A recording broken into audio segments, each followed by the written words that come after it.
There's no easy way out. I just wanna know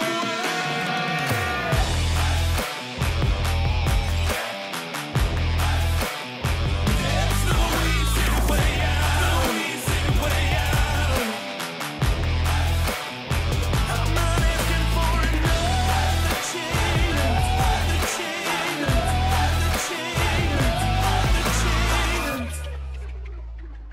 Hey everybody, welcome back to another episode of the No Easy Way Out podcast. My name is Tony Nash, and we are coming to you as always from the Woodworth building in beautiful downtown Owasso, home to my company AZ Business Solutions, where we help grow your brand from A to Z. Now we're joined today by a longtime friend of mine, someone that I've known for many years, and we were actually just kind of reminiscent about how we met. And some of you may know him. You've probably seen him around town and a lot of different things, but we'll get to know him a little bit more today. But our guest is Josh Galardi. Josh, welcome to the show, man. Tony, great to be here. Yeah, it's good having you. Now, we're kind of like working neighbors a little bit. You got an office here in the building, and we're kind of, see each other from time to time. But Yeah, I commandeered an office from Randy Woodworth and Woodworth Commercial. yeah. So made a little home there for right now. And yeah, it's been good. It's a Yeah. great place to work out of. Well, so you are currently the Chief Development Officer at Stelvio Equity, and we're going to get into that in a little bit about what that is and what that means. But I want to go way back, man. I want to go back to the day when it was just better times, when you lived on Adams Street and I lived on Water Street, and we were both friends with Jason Montgomery. You remember those days? Nintendo was the big thing, yeah. Yeah, the original Nintendo where you know what's funny about Nintendo is like, we didn't have the internet, but anywhere you went to play Nintendo, everybody knew to make the cartridge work, you had to blow in the cartridge. Like, how does everyone know that? We didn't have like Google to like, hey, I can't get my cartridge to work. We just figured it out. How about the Contra code? Oh, up, yes. up, down, down, left, right, left, right. I'll forget my last name before I forget that. Like, I'll be senile in a the code to get to Mike Tyson and Mike Tyson's Punch Out. Like, I'll remember that. I'll be in a senile old man in a hospital. I'll be able to quote that before I'll be able to do anything else. But so we were kind of talking about this. I don't have like vivid memories of you specifically because I was like really good buddies with Jason Montgomery, who was your Right across, kitty crisscross corner. neighbor. Yep. So I'd go to his house and we'd go over to your house. We'd play like tag under this big pine tree, I remember, and we'd go into your back like den. Yeah. The cold room. The cold room we called it. Yeah. I remember that. And we'd play Nintendo and do different things. Kick the bucket. I remember you introduced us to Kick the Bucket. I had never heard of that before. So, but there was a bunch of dudes that I have no idea who these guys were. Oh, gosh. We're going to go way back. Right around the corner was Jake Brumback. I mean, the name sounds familiar, but if you put him in a lineup today, I couldn't tell you who he is. Jake and Sarah Brumback, and then down the street a little bit further was Brian Waltz. Brian, I remember Brian. We were biking all over, 20-inch bikes, the old Mongoose. The Mongoose, the red line. He had the pegs and the shocks. Like, you had to have all the stuff. You go down to House of Wheels and get the gear. Yeah. Remember the chromies? Donuts on the handlebar. $2. I thought we were so cool. Yeah. I thought we were so cool. My mom and dad bought me a Huff or a Murray. And I'm like, I can't ride around in this thing. Like, people are going to think I'm nobody. So, oh, yeah. So funny. Well, those were good times. And honestly, the only reason I even, like, remembered is I went to high school with your sister. Mm-hmm. Yep. And then, she said Galardi and then refreshed me where she lived. I'm like, oh, yeah, I remember, you hanging out with your brother. But my fondest memories of Josh Galardi is get out of high school. I need a job, 19 years old. Just a young buck, fresh, hungry, and I apply at Young Chevrolet. I think it was just Young Olds Cadillac, I think is what it was. Yep. And I got a job as a porter, washing cars and delivering cars. When I was lucky, I got to deliver cars. And then in comes this guy that's like my age. How old are you? 41. So you're younger than me. This guy coming that's younger than me. I'm 19. He's like 18. And this is my boss. I'm like, what do you mean this is my boss? But it was a good time. Right? We worked with those. Remember, who was in the, was it Denny? Denny Pratt. Pratt. Gosh, the Green Boys. Do you remember? They're still there. Wow. Rob, Larry, Gary. They're all there today. Still there. Yeah. Wow. Yeah. I still do a lot of business at Young's. I'm there weekly, whether it's washing my car or getting service work done on our vehicles. I still promote them heavily. I spent 18 years there. Yeah. And, of course, meeting you there, I mean, I was like a year. get their... But I bought cars from you. Yeah. A lot of people get their footing started in automotive, and we both started in washing cars and at the bottom there. And you kind of rose up from the bottom. I just kind of stayed there for a while, and I moved on to something we just else. went different directions though, but we came back together, right? Yeah, we did. But I remember, like, washing the cars was like, this is all right. It was cool washing the nice brand new cars. You bring up, a brand new like 1999, Cadillac STS in, and like, dude, this thing is sweet. It's got leather interior. And I didn't grow up around nice cars. My dad always drove used cars, and so it's just cool even just sitting in them. I remember one time they pulled a Corvette in. I'm like, dude, I get to sit in a Corvette. As a kid, that's just amazing.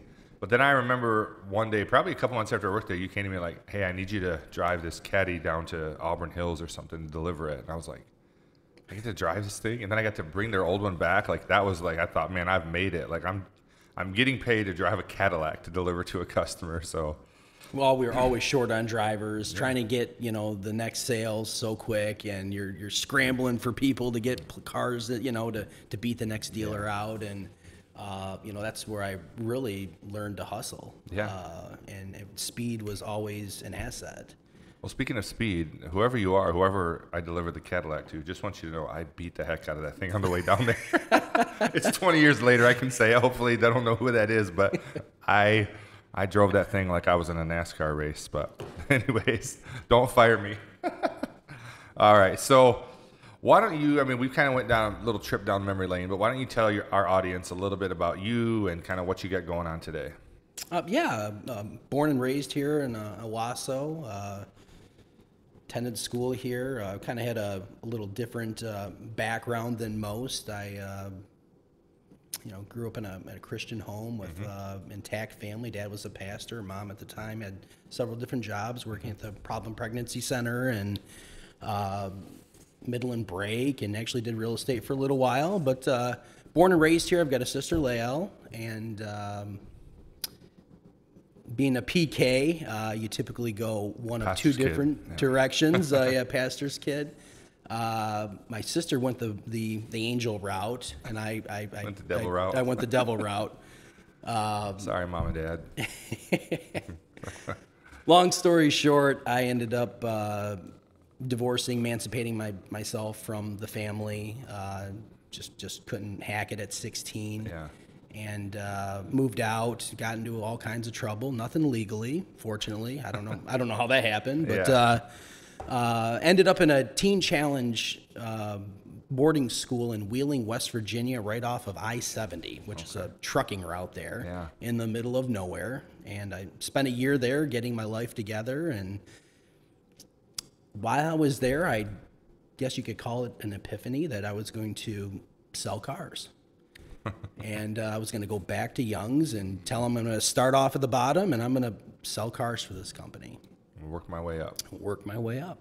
Yeah. And that's what I did. I started off washing cars and made my way into an assistant role for Tony and Lori Young, and ended up in car sales and ended my career there in as management. And great company to work for. I'd highly recommend it. Yeah. Send your kids there if you want them to learn how to. Yeah, I had a great experience there. Yeah. I always liked like Tony. You'd see him on TV commercials, but like when he'd come around, he'd like talk to you. He'd say hello, and he's just very friendly. Lori was always super friendly, so very down to earth people in my experience. So we're still friends to this day. They're just great people. Yeah. Well, now today you're working with Stelvio Equity. Yep. So tell our audience what Stelvio Equity is, what they do, and kind of what your role is there. Sure. Stelvio Equity Group is a real estate investment company. So we have a certain lane that we play in, which is multifamily. So we own and operate apartment complexes. Mm-hmm. So we do this all in-house. I'll take, for example, Meadowview in Corunna. It's a 99-unit complex. My partners are Mark and Kelly Devereaux. So Stelvio is comprised of myself, Mark and Kelly Devereaux. That is the Stelvio Equity team. So what we like to do is we'll seek out an investment, a new apartment complex, and then we will onboard owners, investors that come on as owners. So they're getting multiple ways to make money. So they have the tax benefits of being a part of owning a complex and their portion that they own. They're going to get the upside appreciation when we sell it, but then they're also going to get cash-on-cash rate of return, which is paid out quarterly based on the performance of that particular asset. And so it's very appealing to get people involved in these that these typically will outpace the stock market. And so that's typically the battle if you're trying to get somebody to invest. Especially right now, I'm sure. Well, people are losing right now, and these things typically don't. They appreciate through natural appreciation and other forced appreciation. But it's been a great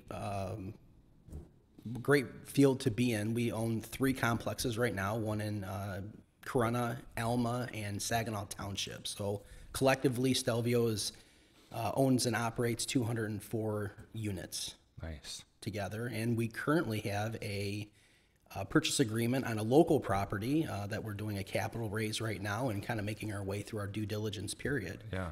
So the company's growing. It's really so there's great. Opportunity right now for people to get involved. Absolutely. So Absolutely. then that brings me to then who is the customer that you're looking for, or maybe who is the customer that's looking for you? We're looking for people that aren't necessarily let me back up for just a second. Most people, when I talk to them about this, they think real estate people that are in real estate. We definitely don't seek out people that are in real estate. I manage 19 investors currently. Yeah. All but maybe a couple of them have dabbled in real estate before. Most of our people are, we range anywhere from upper 30s to 70-year-olds. These are people that have, $50,000 plus that they would like to invest.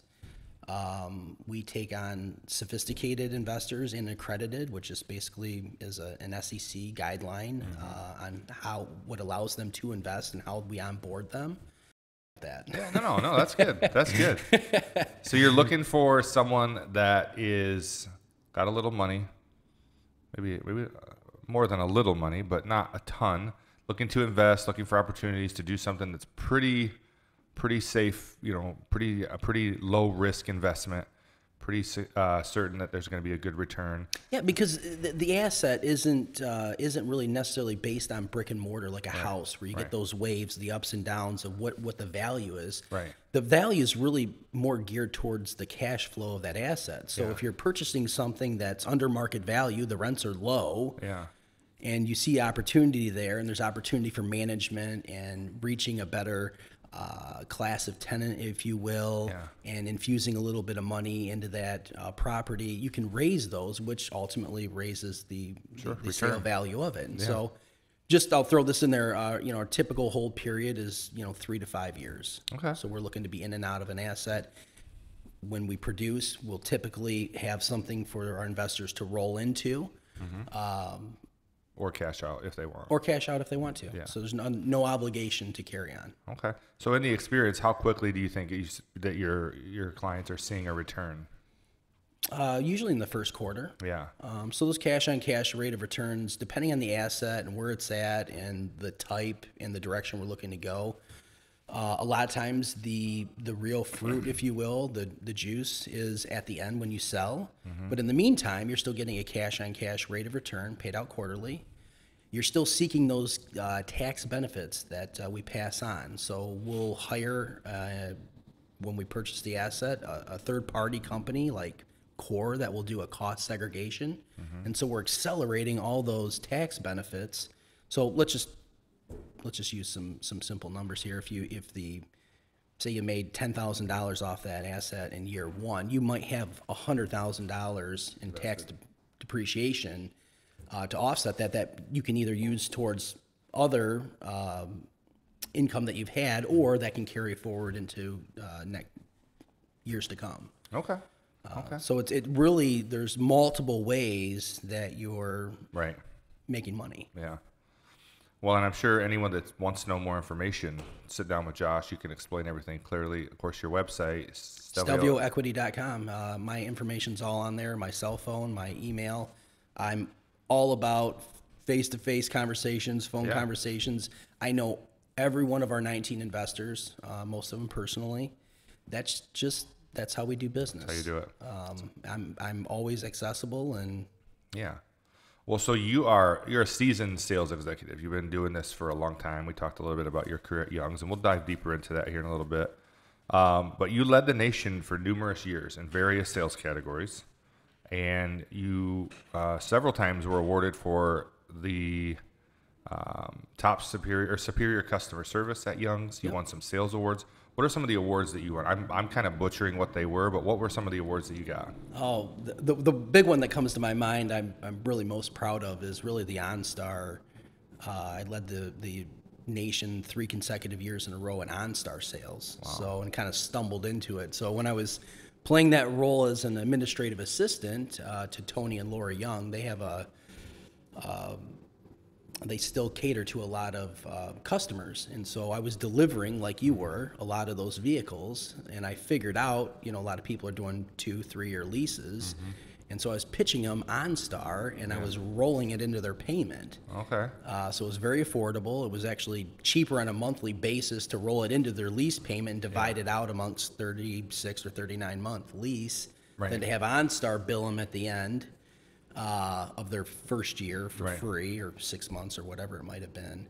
And so I was dealing with a lot of people that had money. A lot of them were driving Cadillacs. They had disposable income, and you can make $25 per additional year. So if you sold 3 additional years, it was $75 to $90 depending on what package it was. Yeah. So at 21, 22 years That's money, old, man. Yeah, that's I'm making and we're an talking extra. in the late 90s, early 2000s. I mean, that's great. Extra Yeah. $75 here. That's Well, awesome. it was ended up being like $20,000 a year extra on top of everything else. And that's probably what got Tony and Lori noticing, like, this guy can do sales. It was. And in fact, I ended up getting interviewed by General Motors and doing I guess back then, a podcast, if you will, on how I did what I did, because I got noticed, my gosh, this guy out of Owasso, Michigan, selling all these subscriptions, how's he doing it? Because it was just, no one was taking advantage of the opportunity. Yeah. That's pretty cool. Yeah. That's pretty cool. So obviously sales has always kind of been in your veins, and you've enjoyed it. You've been good at it. And so this is still sales, but what is it that you enjoy about this particular career? Like, what do you like most about it? Or maybe just about sales in general? Well, at heart, I'm a deal monger. You love the deal. I love just to make deals. And so I'm most comfortable in front of people. I like talking. I like selling. I like putting things together. And this really allows me to do all of that on a bigger scale. So the 19 investors we're currently managing, all of them weren't looking to be necessarily involved in real estate. This is all relational. These are people I've had known for a long time. Mm-hmm. And really, for our viewers out there, I'm sure this is going to come up. It's, what makes me who I am. And one of the things I would definitely get out there is, never burn a bridge. Yeah. I mean, I'm doing business with people that I've met when I was a teenager. Yeah, when you and I. Even now, I mean, we are still intertwined. Yeah. Marketing and absolutely several different levels. Yeah. So there's always opportunity, and in fact, that's really how Mark and I, my partner, Mark and Kelly Devereaux, that's how we met. Yeah. I'm down at Main Beverage. Mark was the comptroller down there, and I'm sitting across the desk from him, selling him a new truck. And always got my ear to the ground. Yeah. Hey, what's going on? What do you do? And Mark opens up and says, "Well, I've got this other company where we own 24 units over here in Corona, Kingsley Apartments, and we're getting ready to go into Meadowview, and we've got this runway, and I don't really know how I'm going to do it, but I have the ability to operate. Yeah. I need some funds." And I'm kind of like, "Well, I don't know how to operate a 99 unit complex, but I have some money, and I think I can probably raise a little bit. I don't know. Maybe there's something here. Maybe there's some chemistry." And that was it. We were sitting across the desk, and we struck up a company, Stelvio Equity Group, and we've raised over $2 million to date. And like I was saying, we've got 3 different properties, and we've got a 4th one possibly on the way. Yeah. And it's exciting to be a part of a local organization we hire local, we operate local, but we own properties that are, of course, elsewhere, other cities. I think it's awesome. I mean, it's a great success story even already. And I like the advice you gave, like don't burn a bridge. You know, one of our core values here at AZ is kindness. I think kindness is one of the most undervalued professional qualities. A lot of times you don't hear companies talk about kindness, but it's certainly something that's been lost in our world today. But not just in terms of be kind to your clients or people you're doing business with, but just be kind to people in general. You just never know when that person that you're interacting with, whether it be at the grocery store or in the local community, selling a truck to, run into at a restaurant. You never know when there's going to be opportunity to collaborate on something, work together, help each other, or you're going to need them to help you. And so I think, obviously in my experience with you, you've always been very kind. Every time I've come in to talk to you about, hey, I need a new car, I need to upgrade my vehicle. And you've seen the ups and downs of my career. I mean, into the hotel business and then started this, and I was like here on this trajectory, and then I just went way down here, like started over.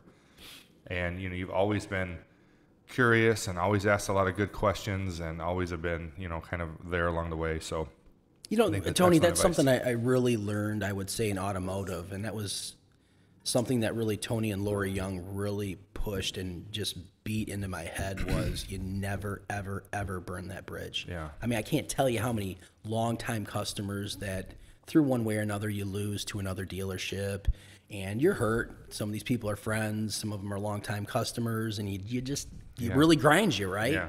But you suck it up. You tell them congratulations. And those people come back around. You just never know. And I can't tell you how many times I've been wronged in that business where somebody's lied to you about their car, their trade, or it wasn't what they said it was going to be, and you get burned, but you suck it up, you move on, and in the long run, you win. Don't become jaded. Don't become jaded. Yeah, just be a good person. I think that's excellent advice. I would say, people have asked me, about the success I had when I was working in hotels, and it really kind of came back to that, is just treat others the way you would want to be treated. That's really the secret sauce. There's no grand formula. I mean, there are in certain ways, but, to me, it's as simple as treat people the right way, treat people the way you want to be treated. Don't burn bridges, and I love that. So what do you want people to know, people listening, what do you really want them to know about Stelvio? What would you want the general person listening? What do you want them to know about Stelvio and what's going on? Well, one, obviously, we operate in real estate. You don't need to know anything about real estate in order to participate in one of these deals. You don't need to have $1 million in the bank. You don't need to, be debt free. We're just looking for people that have some extra money that they're willing to plug into investment, whether that's inside of I can't do 401k, any kind of like retirement plan. Typically we can route that money through a third-party fiduciary into one of these investments. I've got 4 investors that are currently doing that.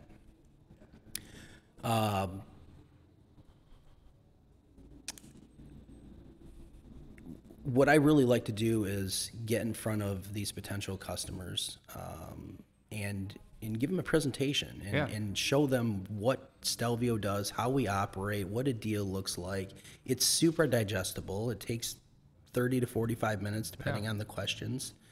And then we onboard them. We have a great website that's got an investor portal. That's how we communicate with you. And we utilize that if you decide to come on board as a participant, as an owner. That's where all your documents will lie. It's sophisticated, if you will, but very easy, user friendly. Yeah.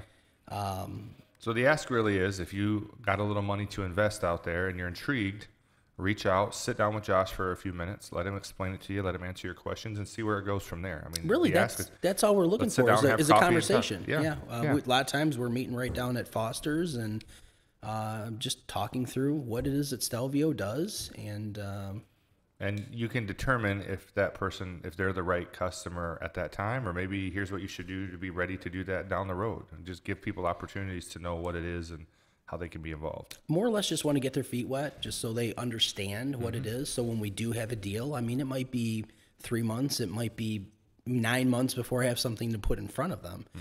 Behind the scenes, Mark and I and Kelly and the team are diligently looking at deals and tearing them apart and working with banks to figure out what rates are. So we're always working behind the scenes. So when I get something in front of them, it's solid. Awesome.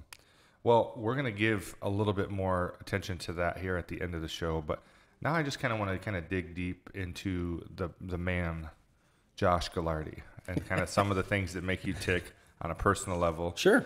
So I always send my guests a little questionnaire to answer and to just kind of get an idea of, who they are and what they're about and what are some of the things they like and what are their interests. So we were talking a little bit about a place, your favorite place that you've ever been. I was kind of surprised because right here in Michigan. Yeah. It's amazing how many guests we've had on the show, and they tell us like their favorite place they've ever been is right here in Michigan. Michigan is really a cool place. But talk about you said Traverse City, Mission Peninsula. What do you like about that? So Traverse City as a whole, I've been going up there my entire life. My best friend growing up was Zach Gimbus. Their family owned a boys camp up there called Camp Hazewicka. So that stopped running in the early to mid 80s. So it was this whole camp with cabins and a lodge and basketball courts and the lake and boats and all that. So I grew up going there. Yeah. And then later in life, I've got friends that moved up there, and one of my best friends now, Bo's got a place right on Mission Peninsula, right on the water. And there's just something about being up there, being on a boat, sun's beating down.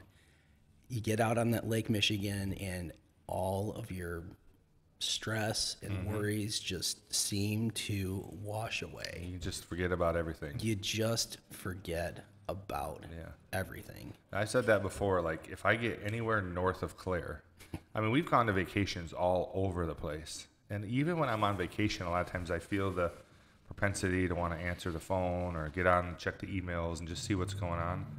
But when I get north of Clare, when I pass that Michigan Welcome Center on 127, it's like something happens, the air changes, I can just turn everything off. I can close my laptop, I can shut my phones. My wife has actually even pointed out, sometimes we go up north, I'll have her drive, and I'm sitting there on the laptop in the passenger seat, but like we pass that rest stop, and it's almost like subliminally, I just like, I'll shut it and put it away, like I'm good now, like this is God's country. And so it is an amazing place to be. Northern Michigan, especially in the summer and the fall, it's just incredible. I'm not a huge be outside in the winter. I'm not skiing and snowing. Like I'd rather be inside by the fireplace watching a movie or something. But in the summer and the fall, Northern Michigan is definitely the place to be. The other thing I like to do up there, I have a passion. I love to cook. Yes. I have no schooling in it, but I just have a passion. I enjoy cooking. So up there's a grill that sits on this tiered deck overlooking the water. And so what better place to cook than overlooking the water? And I love making delicious food and serving it. And I get to do that up there. You need to make me some delicious food, man. Anytime. I was on your Facebook. We were going to do this Explain That post. We always do this with our guests. Like we go through their social media and we do a deep dive on, try to find some picture that just is funny or looks weird. And you've done a pretty good job of, not putting incriminating stuff on there. But what I wanted to point out was that 75% of your social media is meats. What an observation. Every other picture is this meat, that you grilled or that you made or you're eating at some chop house or some steakhouse. Right. So you're a red meat guy. You're a carnivore. What's your favorite thing to cook?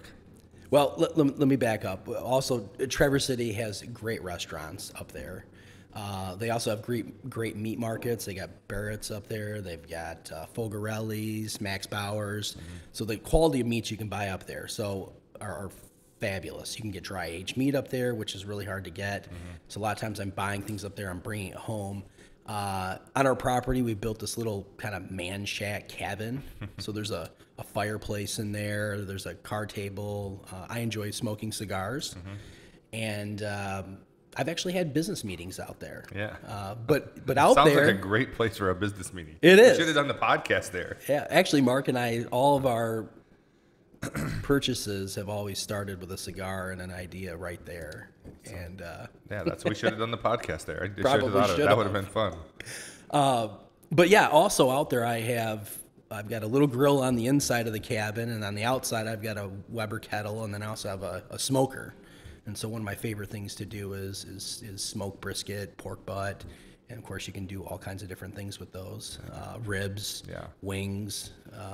I love to entertain. So out there's a fire pit and lights and all that, and so we entertain a lot. Well, I'm a wing connoisseur. Like, I am the wing guy. If you know a wing guy, it's me. Like, I am the wing. I have a rule. Like, if I go to a restaurant and they have wings on the menu, I will order every single time. And I will grade their wings. And I've actually been talking about becoming like, you know, Dave Portnoy, the pizza review guy? I know Dave. I want to become the One bite. I want to be the wing review guy. Like, go to places and rate their wings. Because That's I a just, good idea. Yeah, I love hot wings. And so I got to try your wings. Do you smoke them? Do you fry them? So I probably actually prefer to fry my wings. I like that texture. Yeah, absolutely. But Just flash fry or like a full deep fry it? so I've got my buddy Gary is the fry king, and I've gone and actually purchased this big fry pot and whatnot, and I haven't really used it all that much. I prefer to smoke, but I prefer they taste the better taste with when the it's wing, fried, that crispy outside. Yeah. But I'll do a simple always cherry wood. I like a light smoke. I don't like a bitter taste. Hickory's a little strong for me. I typically stick with the fruits, specifically cherry. Cherry, apple. I keep it pretty simple, you know, garlic powder, onion powder, but I also do this homemade butter at home. Okay. Where I'm Do you toss them in a sauce? Buffalo sauce? I'm getting to that. Oh, sorry.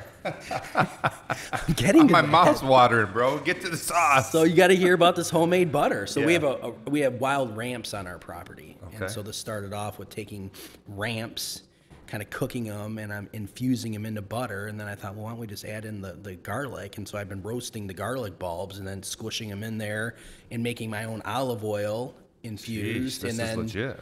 the butter. And so you'll take the butter with the ramp or onion and garlic, and at the end just kind of drizzle it on the wing to get. I'm so hungry. We need now. to reshoot this. We need to get out to the cabin. Get some and, wings. Yeah, Yes, do some part wings. 2. Yeah, I want to try the wings. And when I become the wing review guy, I'm going to review your wings. We will do it at the cabin. Okay. I'm down. I am down. I want to be your first one. All right. That sounds good. We'll set the bar. That sounds set the bar high. Yeah, no, I love wings. Actually, Johnny V's is probably the only place that smokes wings that I like. Because they're still but come there's out kind of crispy. a fried kind of. Are They smoke them and then flash fry them. Just a quick dip to get that little crisp. But they're phenomenal. And that rub that they put on there, and then they actually have a barbecue sauce. So it's like a mix of their Texas spicy barbecue and a buffalo sauce. And it's very nice. It's very nice. So that's probably the only, if I go somewhere, that's the only like smoked wings that I'll do. I don't like baked wings, too slimy, and No, I don't like do- it to be, no. I like Crisp. that crispy edge, a lot of meat. I prefer the flats over the drums. If I had to choose one, but yeah, we gotta do some. Well, wings. then on the social media, you saw the Oh, yeah. Weber You with got the the wings jumbo in wings there. on there. Yeah, I saw several with the wings. the So, pterodactyl. Yeah. yeah. So, all right.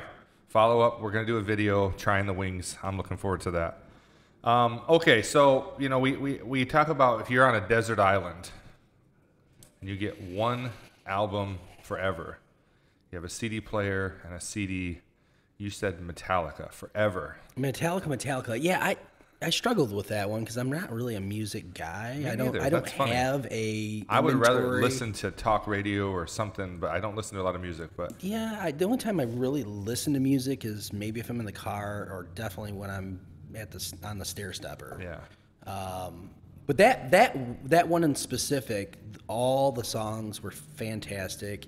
You think of Metallica as this heavy metal band, but they did some really slower stuff on there that was just yeah, absolutely because the phenomenal. heavy stuff forever on an island could drive you mad. It could, and that was my first CD I ever bought at Rock-a-Rolla. This is when you were following the devil. I was You're chasing the devil. You bought Obviously. Metallica. Rock-a-Rolla right next door. Oh yeah, Remember old Rock-a-Rolla? I with do. that? I can still smell that I do. perfume or whatever they were burning. Incense. Incense. It was incense. Yeah, not perfume. Yeah. So you have an irrational fear of snakes. I mean, we're in Michigan. You don't run across snakes that often. So how did you become afraid of snakes? Well, Indiana Jones. we live in the woods. That's true. And I inevitably see a few snakes a year. Little And they gardeners, though, right? They scare me though. I just their movement. I don't like it at all. And I remember being a kid at a party, and I remember this ball went into these weeds, and I remember seeing this snake that was coiled up. So I don't know if that's where it started or childhood not. trauma. It doesn't Yeah. matter if it's 4 inches or 4 feet. Like Can't do it. just don't like them All right. at all. All right. So you said favorite TV show. This one I thought was interesting. Hands because I down. can see it. Sopranos. I can see you being a Sopranos guy. Hands down. You know, I tried to get into it. Tried? What does that mean? I mean, I got like 4 or 5 episodes in, and I just I hadn't quite connected yet. Oh my god. And maybe because I watch it with my wife. Like my wife's not really into that kind of stuff, and I usually am. So I probably need to give it another shot. But Maybe it's my Italian background. Well, everyone I talk to says The Sopranos is it, man. It's so I need to try it again. But So we would do every Sunday when that show aired, we would do this grilling session. We'd make ribs. We'd get all the food ready. I'd hang out with all my buddies at my house, and we would watch The Sopranos. Yeah. And religiously. yeah. So I got to try it out. Last meal. Going Oh. back to Italian roots.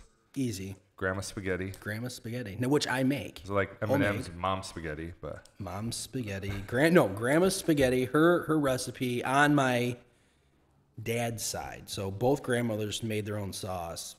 Grandma Galardi made it right. yeah. I have her recipe in her writing on a laminated copy. Can you make it? I make it all the time. Yeah. Is it as good as grandma? Is it missing that key It ingredient? is as good as grandma's. Grandma's was different though. And if you follow the recipe to a T, it doesn't turn out right. Right. Yeah, because At my grandma, before she passed, she gave us all recipe cards because grandma's cooking. It's just something about it. And you can never fully replicate it. There's just something about grandma, because grandma really never measured. No. So when she wrote a recipe card, she's guessing, but like she's tasting it with her little fingers, and she's throwing a little extra of this and extra of that. And that's just the missing part of it. But So here's maybe where some of that started. Before I got into Teen Challenge, so I'm 16 years old, got into a bunch of trouble in Michigan. Parents didn't know what to do with me. I spent 3 months in Pittsburgh living with my grandparents. And so that's where you get your love of cooking. that's where it started. Italian So families, they know how to eat, man. they do. And grandma would have red sauce, whether it was, meat sauce or fish or whatever. They'd have it at least once a week. So I learned how to make it then at 16. And then when I got out, came back to town, I started cooking it on my own. You ever thought about starting a restaurant? It's a tough business, bro. It is a tough racket. There's only a few places I know that really kill it, but I do have the Maybe a food truck. passion to do it. Food truck, lower inventory, lower cost of goods, lower cost of entry, less overhead. Maybe. You listen to anybody that's successful. Some wings. Passion trumps all. Yeah, Passion trumps all. for sure. For sure. I believe agree that. with you 100%. It's gotta be that, because in any business venture, there's gonna be times where it just sucks. Like, this is tough. Like, I don't like being broke. I don't like, everyone else got paid but me. You're working hard, and you could go work for somebody else, especially in entrepreneurship. You could go work for somebody else and probably make more money, but you have the thing that keeps you driving is that passion that you have for it, that passion. And it might not even be the passion for the specific thing you're doing, but it's the passion of what that's going to lead to in your life, whether that's more free time, whether that's, better income, whether that's, retiring at an earlier age, whatever that passion is, it has to have something to drive you, because if not, you're going to quit. I'm listening to this book right now called Profit First. And the guy says, in the book, says 50% of businesses fail. And I just thought to myself, why did he say it like that? Like, when I hear that, I hear 50% of businesses succeed. Like, I'm such an optimistic person. Like, I don't hear the stat. I hear it the opposite way.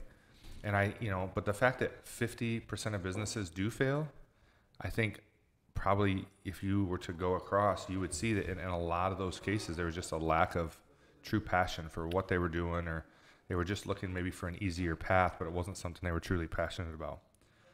So, going back to those Italian roots, you said that if Hollywood made a movie about you, you would want De Niro. Do you do a De Niro impression? No, I can't, and I come really on. struggled with that. It's a great. I mean, he's a great actor. He's a great actor, but who can play the role better than me? I mean, You know, that's what Randy Woodworth said. He said, "I want myself to play the role." I honestly, I filled in the blank there and sent it back to you, but I would have to play myself. I mean, I mean, De Niro's a little old, but you know, Definitely. but he could play you. He could play the role. You could see him out there smoking some wings and cigars. smoking some cigars. Yeah, threatening someone's life. Yeah. All right, so I like this answer. We ask our guests always, if you had one wish besides unlimited wishes, what would you wish for? And you said wisdom. Wisdom. Explain that. Well, It's a good answer. You know, I'm sure a lot of people come back with probably wealth or money or whatever. It's a variety of answers. It's a variety. Wisdom kind of encompasses everything, right? I think that it's just that. It covers all aspects. I mean, Well, here's the trick about wisdom is it takes time to get it. So I think it's a good wish because really the only way to get wisdom is experience, living through something, years on the planet, failing, going through something difficult. And so the path to wisdom, because knowledge and wisdom are two different things. Like you can know a lot but be very foolish. Wisdom is learning all the lessons. That's why you always hear the term wise old sage or wise old person, because it takes time to get wisdom. You surround yourself. I've always liked to be around older people and just listen to them talk, because even in the simplicity of what they might be talking about, wisdom just pours out. So it's a great wish to me because, you know, you don't see a lot of wise young people.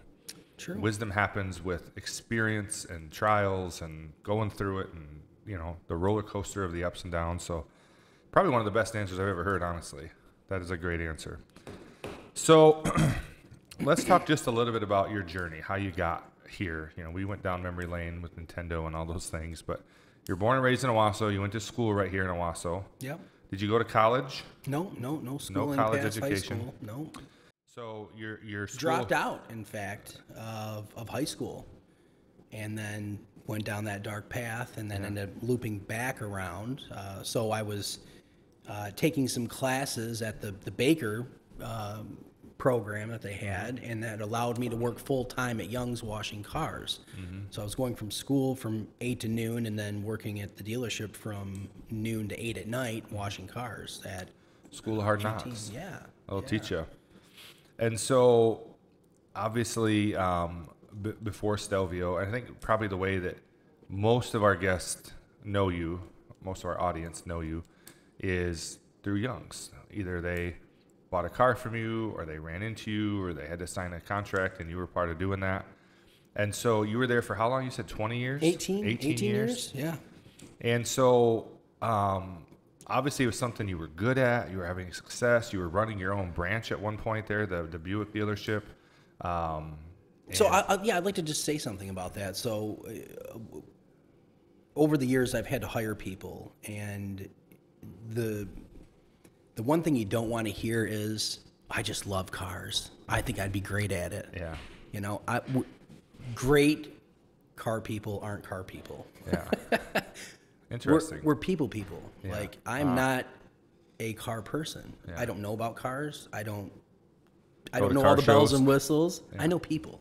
I'm in the people business. Yeah. Stelvio's the same way. Like I told you earlier, we have managed 19 investors. I know them all. They weren't seeking out to be in multifamily real estate. Right. You know, we utilized a relationship that was a bridge to an investment, and that's the line of work I'm in. That's always the line of work I'm in. Yeah. And so there's other things that I'm involved in that are still always based off of relationships. Yeah. Always. So then what was it about Young? Like, what was it that ultimately made you decide to leave an 18-year career behind? You know, you didn't go right to Stelvio. You went to a company called Covenant Eyes, but they were starting another company called Picnics. Picnics with an X. And that was, when I found out you were doing that, I was like, didn't make sense. You know, when I left the hotels and started doing this, everybody was like, what? What? Yeah. You're a hotel guy. Like, what the heck are you doing? Nobody understood it. Picnics was like an artificial intelligence Solutions. software where they could maybe early detection of oil fields, and I mean, we helped. Cancerous markers. Yeah, we helped a little bit with some of the marketing for that and design, and So again, we were doing business, yeah, right? That's absolutely. how we ended up. And you made the connection Made there. the connection, yeah. But still, I was like, it didn't make sense to me. It doesn't mean it wasn't the right thing. It just didn't make sense to me. But It will. What ultimately made you leave Sure. an 18-year career and go try something new? So I was deeply embedded, career position at Young's in management at the Buick GMC store. Been there for like 8 years at that time in management, overall 18. And, I grew up in the automotive world. And so, working, 12-hour days, 6 days a week is just the norm. Well, you get married, you have kids, and, things change, priorities change. Stress changes, managing people, all that became kind of overwhelming. And I just had a desire to get out of management and get into where I was doing more of a sales role. So my role there at Picnics was business development, which is my bag, right? It's going out, meeting people, getting the presentation out, and getting people to look at what we have. So that was really appealing to not manage people. Ron was an elder at our church, and Gordon Parkinson was an elder at our church. They were both executive positions at Covenant Eyes, and Picnics was a subset of that. Overall, there was the oil crisis, and oil was kind of our bread and butter. We were heading in that direction, so they ended up making the decision to close Picnics, and Picnics, my 8-person team, was absorbed by Covenant Eyes. So I was kind of thrown into a position for a anti-pornography company, porn detection software, role where you're dealing with churches and individuals, and it's a subscription-based software, and one of the largest companies in Owasso, fast growing, and it's maybe not necessarily what you signed up for. Yeah, I think there was a time and a place for that. It wasn't. It's a great company. The global impact is absolutely phenomenal. It's helped, great mission. Help people, break some terrible, addictions, really, because pornography is addictive. Yeah. And I knew it wasn't home forever. And in the background was Stelvio was operating then, and last February I just made the decision I'm going to jump ship, and we're going to own our own company, and we're going to continue to grow it. And it's done well. It was the right decision. Yeah, it was the right decision. I'm spending more time with my family. I'm cooking more meals. Huge. I'm taking kids to school. It's great, the freedom of it, and it allows me to do what I love to do, which is really be in front of people. Yeah. Well, to me, I mean, for me personally, everybody has to kind of define what success looks like to them and what makes them happy. But for me, like, time trumps all. Like, I love to sit with clients and talk about their business and what they're doing and seeing how we can help, or if we can help. But man, to have the freedom to be with my family when I need to be with my family, the freedom to step away from it for a minute and not feel like the whole thing is going to blow up if I'm not there. Because, in hotels, you can't really walk away. It's 24/7. It's never closes. And there's always that, every time you come home, there's always the chance you're going to get called to come back. The boiler's going to stop working and nobody has hot water. I mean, there's just things that happen. And so you're just always kind of like shackled to it, And I say shackled because I felt like at the end, I felt like I'm trapped. I'm making great money. I mean, I don't make as much money personally today as I was making. I have a lot more opportunities, and I have, a lot more building wealth. I'm building wealth. I have a lot more things out there. I'm not just collecting a paycheck every Friday. I'm building a future. But in terms of money, I mean, it was great, but it just wasn't happy. And so, I think what you said about just jumping in, when you're on the right path of something, take the risk, jump in, go for it. It's going to work out. I love Randy, our buddy Randy Woodworth said that he knows he'll never fail because he won't quit. And so there's peace when you go to bed at night and like you see like, man, the finances are tight this week, and like I'm not going to fail because I'm not going to quit. So it just alleviates that whole part of it. So I think it's awesome what you're doing, man. I think that this seems like, you know, when I come across you and we talk, you seem happy, you seem like you're enjoying what you're doing, and having that time with your family is great. And I'm sure your professional career will evolve, and it will be new things and greater things, and you're always into something. But I'm certain on this journey, you know, you've basically been working since you were 16. Yeah. And so, you know, that's, if you're 40, that's 25 years, 41, 25 years in, you know, working. Certainly there's some things you've picked up along the way that would help other people who are maybe on the path, maybe they're young and they're going through it, maybe they're older and they're trying to figure it out. But what are some things, some lessons you've learned along the way that will help someone? One I already mentioned, that's never burn a bridge. So everybody's an opportunity. And so you had talked about wisdom and older people. Well, one of the things I did when I was working at Young's is I was delivering a lot of cars. I'm dealing with this older clientele. They typically are more wealthy. And I'd always say, you know, how did you get here? What did you do? And I was always listening. And that played out again when I was dealing with Mark, you know, just listening, you know, what else do you do? What are you involved in? And you're just hearing their story, and it always comes out, right? So one is just always listening, always be looking for that opportunity, because people say, oh, I was in the right place at the right time. Well, yeah, that's true, but they were always looking, right? Always looking. You know, you're at the coffee shop, striking up a conversation. What do they do? What are they involved in? What do they need? Yeah, and you've always been like that. So there's that. And then coupled with that, I knew Dad was a pastor growing up. Obviously, he's retired now, but Dad was always really big into finance. He was kind of a self-made guy, big into paying off debt, big into the stock market. And he really hammered home to me, you know, live on a lot less than what you make. So one of the things I did at, right when I first started, I don't think you can invest until you're, I think, 18. I could be wrong about that. But at 18, you know, I'm starting a 401k, and I'm also saving additional money, and I'm paying down, accelerating all my debt. So I just knew that there was going to become a time where I would keep saving, and then the right opportunity would come along, and I'd be able to invest in that. So then I would have my, you know, say stock market money, there's my regular job money, and then I'd also have another revenue stream through this, whatever this investment is. And if you don't need to touch any of those, you can continue to let that build, and then you get the next revenue stream. You buy the next investment.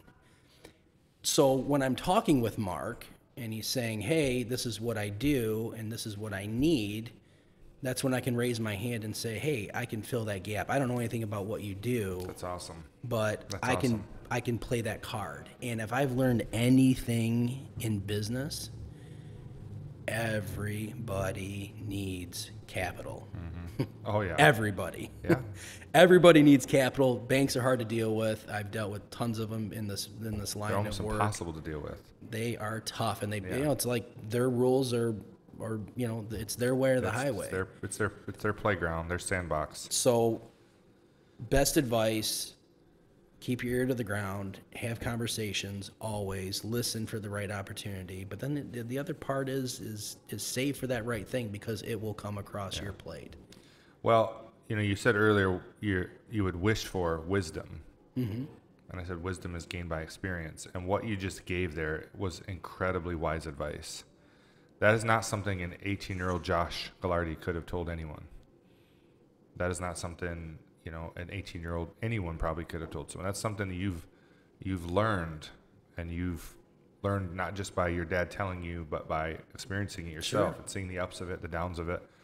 And so if you're listening, and that's wisdom. And so take that advice, that will help. And Josh has put himself, you know, at 41 years old, you're in a good position in life. And so, well, I appreciate, you know, you being willing to come on here and share with us your journey, share with us your story, reminisce a little bit, going down memory lane. We wish you all the best going forward.